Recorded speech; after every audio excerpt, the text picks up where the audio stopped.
नमस्कार दोस्तों, मैं भावना शर्मा एक बार फिर से आपका अपने चैनल में स्वागत करती हूँ।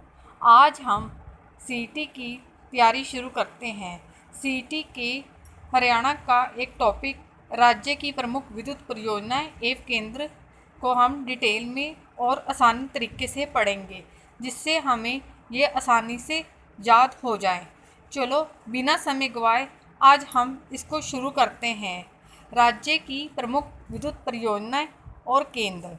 जैसा कि हम सभी जानते हैं कि हरियाणा में इससे कोई भी क्वेश्चन पूछा जा सकता है एग्ज़ाम्स में, अगर हम इसको ध्यान से पढ़ेंगे। हरियाणा की विद्युत परियोजनाएं वैसे तो देखा जाए तो 6 हैं, लेकिन इन सबको आसान से याद करने के लिए मैंने एक ट्रिक बनाई है, जिसको हम आसानी से याद कर सकते हैं। मेरी ट्रिक है, राजीव और महात्मा गांधी ने दीनबंधु को अरावली में पानी से गैस बनानी सिखाई।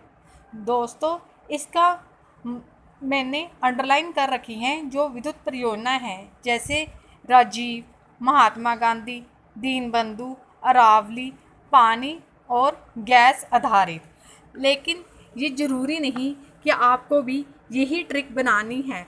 अगर आप किसी भी ट्रिक को आसानी से याद कर सकते हैं तो आप भी वैसे ही बना सकते हैं, जैसे आपको आसान लगे।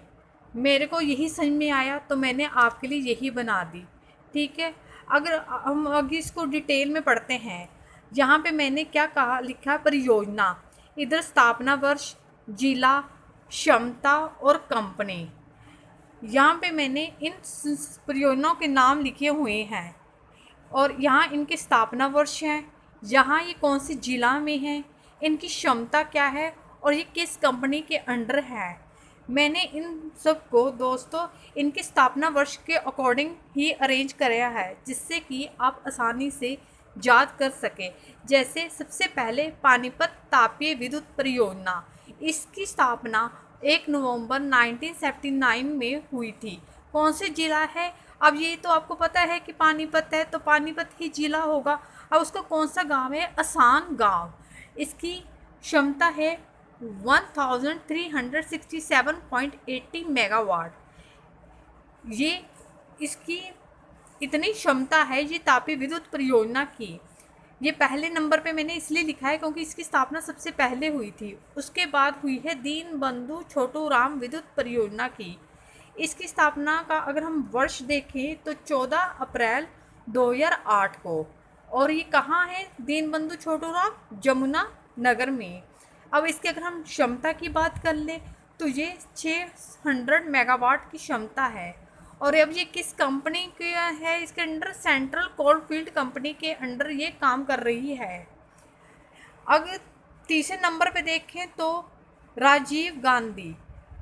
ठीक है, अब ये अगर इसके हम देखें तो इसकी स्थापना कब हुई है? 24 अगस्त 2010 को। अब पहले अगर हम रिवाइज करें तो पानीपत की हुई थी 1979 में, अब दीनबंधु की 2008 में, अब इसकी हुई है 2010 में। अब अगर मैंने इधर इसके बारे में थोड़ा एक्स्ट्रा जानकारी भी लिखी है। जैसे जो राजीव गांधी है, ये उत्तरी क्षेत्र के प्रथम मेगा परियोजना है, जो कोयले का, और इसका कोयले का जो स्रोत है वो कहाँ से है? महानदी कोलफील्ड लिमिटेड, जो उड़ीसा है, ये वहाँ से इसको कोयला की प्राप्ति हो रही है। ठीक है दोस्तों, अब ये जो राजीव गांधी है परियोजना, ये कहाँ स्थापित है? ये खेदार गांव में है। ये खेदार कहाँ है? ये हिसार का गांव है, जहाँ इसको स्थापित किया गया है। अब इसकी मेगावाट कितनी है? तो ये 1200 मेगावाट है। और ये कौन सी कंपनी के अंडर है? ये रिलायंस ऊर्जा लिमिटेड कंपनी के अंडर काम कर रही है। अब आगे देखा जाए तो दोस्तों चौथे नंबर पे है अरावली सुपर विद्युत परियोजना। जो ये अरावली सुपर विद्युत परियोजना है, इसको और नाम से भी जानते हैं, जिसका दूसरा नाम क्या है? इंदिरा गांधी सुपर विद्युत परियोजना। आपको हो सकता है कि एग्जामिनर पेपर में यह पूछ ले, इंदिरा गांधी सुपर विद्युत परियोजना कहाँ है, तो आपको पता होना चाहिए कि इसको अरावली सुपर विद्युत परियोजना भी कहते हैं। इसकी स्थापना 2011 में हुई थी और ये कहाँ है, झज्जर में है। इसकी में क्षमता कितनी है, ये 1500 मेगावाट बिजली पैदा करती है। ठीक है, और ये कौन कौन सी कंपनी के अंडर, ये एनटीपीसी, आईपीजीसीएल और एचबीजीसीएल की संयुक्त उपक्रम है। ठीक है, ये एनटीपीसी ने नेशनल थर्मल पावर कंपनी, आईपीजीसीएल का है ये Indraprastha power generation company limited, HPGCL का ये Haryana power generation company limited. ये इन तीनों का संयुक्त रूप है। हो सकता है एग्ज़ाम्स में आपको ये वन लाइनर ना पूछ के आपको डिटेल में इसके बारे में पूछ लिया जाए, इसलिए मैंने आपको इसके बारे में डिटेल से जानकारी दी है। अगर अब 5वें नंबर पे आप देखोगे तो ये क्या है, महात्मा गांधी, जिसकी स्थापना 2012 में हुई है। कहाँ हुई है, ये झज्जर में हुई है, और इसकी क्षमता कितनी है, 1320 मेगावाट। अब आखिरी में हम देखें तो गैस आधारित विद्युत परियोजना, इसका कहाँ स्थापना की गई है, फरीदाबाद में, और इसकी कितनी क्षमता है, 1500 मेगावाट में। अगर हम अब ध्यान से दोबारा इसको देखें तो हमारी ट्रिक क्या थी, राजीव और महात्मा गांधी ने दीनबंधु को अरावली में पानी से गैस बनानी सिखाई। अब देखो इसमें हमने पानी भी पढ़ लिया, दीनबंधु भी पढ़ लिया, राजीव गांधी भी पढ़ लिया, अरावली भी पढ़ लिया, महात्मा गांधी भी पढ़ लिया, और गैस आधारित भी पढ़ लिया। ये विद्युत परियोजना जिसकी ये स्थापना हुई थी, उनके क्रॉनिकल ऑर्डर से मैंने इनको लिखा है ताकि हमें ये याद करना आसान हो जाए।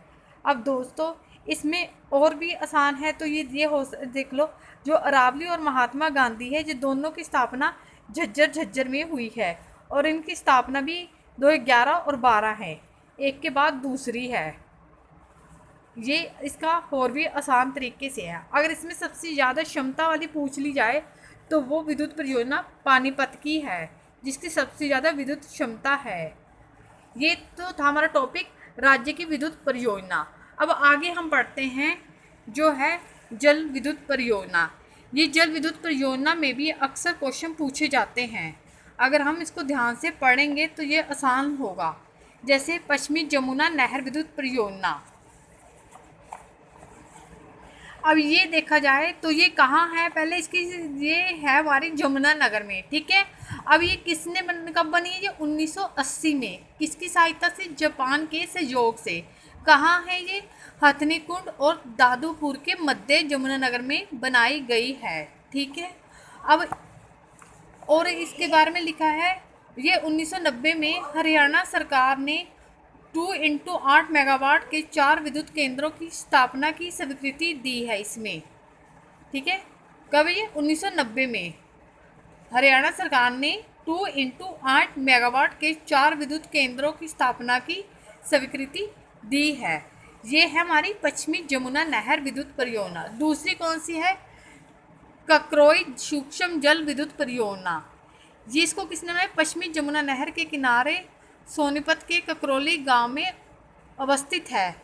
कहाँ अवस्थित है ये, सोनीपत के ककरोली गांव में। और ये कितनी मेगावाट क्षमता है इसकी, 100 किलोवाट की क्षमता है। ठीक है दोस्तों, कौन सी जल विद्युत परियोजना है, 2, एक पश्चिमी जमुना नहर विद्युत परियोजना, दूसरी ककरोली सूक्ष्म जल विद्युत परियोजना। ठीक है, आपको आज क्योंकि लेक्चर में मैं इतना ही करवाऊंगी, इसमें आपको मैंने आज 2 टॉपिक पढ़ाए हैं, जिसमें है राज्य की प्रमुख विद्युत परियोजना और जल विद्युत परियोजना। आपको ये वीडियो कैसे लगी, आप प्लीज़ मेरे को लाइक और सब्सक्राइब करके ज़रूर बताएं, और कोई भी आपको क्वेरी हो तो आप कमेंट बॉक्स में ज़रूर लिखें। Thank you.